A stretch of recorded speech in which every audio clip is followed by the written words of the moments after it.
Aloha, everyone. I trust you are enjoying the gift that is today.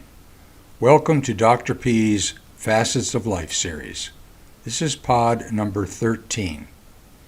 Today's topic, understanding stress can help us to better cope with life's challenges. This topic is one of the most important things you will ever hear me discuss. Why is that? Well, I'll tell you why. Have you ever heard the phrase, hypertension or high blood pressure is a silent killer? It is indeed true. However, my professional opinion is that chronic stress can be the greatest silent killer. For one thing, life issues aside, hypertension can be caused by chronic stress. There should be no medical argument about that. Stress can be difficult to define, but it does play a big role in our existence. Stress, in and of itself, is not really bad or good. It is a component of our natural fight or flight instinct. It is a natural mechanism that enables us to respond to challenges in life. When we encounter stressors or situations that are challenging, we automatically switch to a higher level of alertness, a higher level of consciousness and focus. In part, that is due to the amount of adrenaline that is generated because of our feelings about the challenge we are faced with. We actually respond with a certain level of stress. That level can be positive or negative. The positive form of stress allows us to control the stress. In so doing, we build confidence and feel empowered while successfully dealing with whatever the stressful situation is. On the other hand, when we respond with a negative level of stress, that negativity prevents us from controlling the stress. When stress is uncontrollable, it produces negative consequences. Let's look at an example of each. Performing or public speaking is a typical type of positive stress.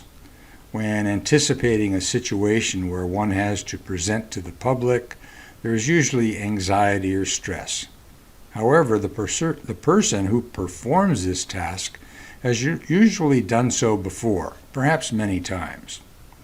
There can be nervousness, a little anxiety, or even a little worry, but also a degree of confidence and pleasure based on that past experience. A typical type of negative stress might be something job-related, family-related, or health-related. These are challenges that might be new and unexpected, or may be existing, ongoing, and fraught with unpleasant situations.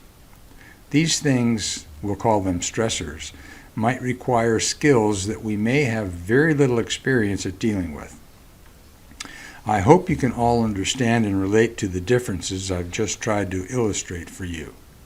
Stress is an inevitable part of our existence, but when it becomes chronic, talking about the negative stress here, it plays a key role in our overall physical and psychological health.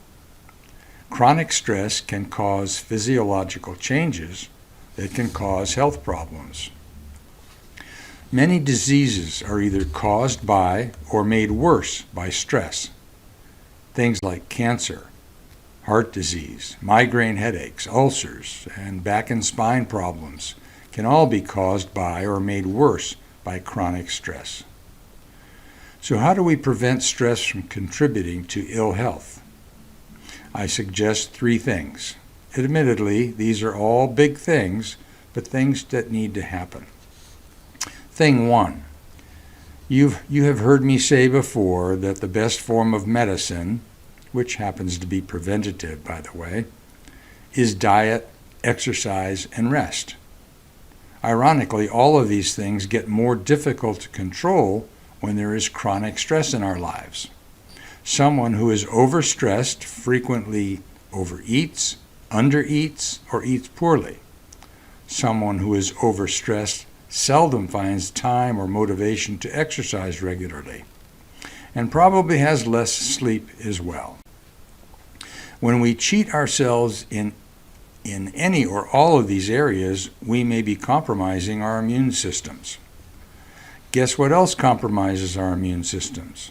You guessed it, chronic stress. Chronic stress affects every cell in our body by changing our chemistry. Thing 2, we can learn stress management techniques. Managing stress is all about coping, a process that changes constantly. And I usually suggest 2 approaches in this regard. One is to use our minds and our emotions to change how we view the stressors in our lives. The other approach is to learn to cope by developing and improving our problem-solving skills. Thing 3, we can learn to eliminate or modify our stressors. In so doing, we must honestly assess what they are and whether or not elimination or modification is practical or possible. As with all things, allow yourself to consider the realistic consequences of the choices you make. Personally, by necessity, I have learned to use both approaches simultaneously. Choosing how you view things is very empowering, but usually requires an attitude adjustment. Honing your problem-solving skills tends to build confidence and is also empowering. I truly believe that each of us has what it takes to have more control over things that affect our physical and mental health. Essential to any personal program that deals with stress and stress reduction are relaxation techniques. Some of my favorite techniques are as follows: deep breathing exercises, meditation, directed visualization or guided imagery, progressive muscle relaxation, and prayer. These techniques, as well as all other stress reduction approaches and coping strategies, need to be practiced regularly, preferably daily, or even multiple times a day, especially deep breathing. Remember that what we practice in life most is what becomes habit. In a future podcast, I will do a follow-up to this topic. I will explain in more detail the physiological and psychological effects of chronic stress as they relate to our immune systems. This is not all just about helping you feel less stressed. That's it for this time. Remember that you can always email me with questions about the materials in any of my pods. Take care of yourself, and remember that gratitude is the best attitude. This is Dr. P saying aloha.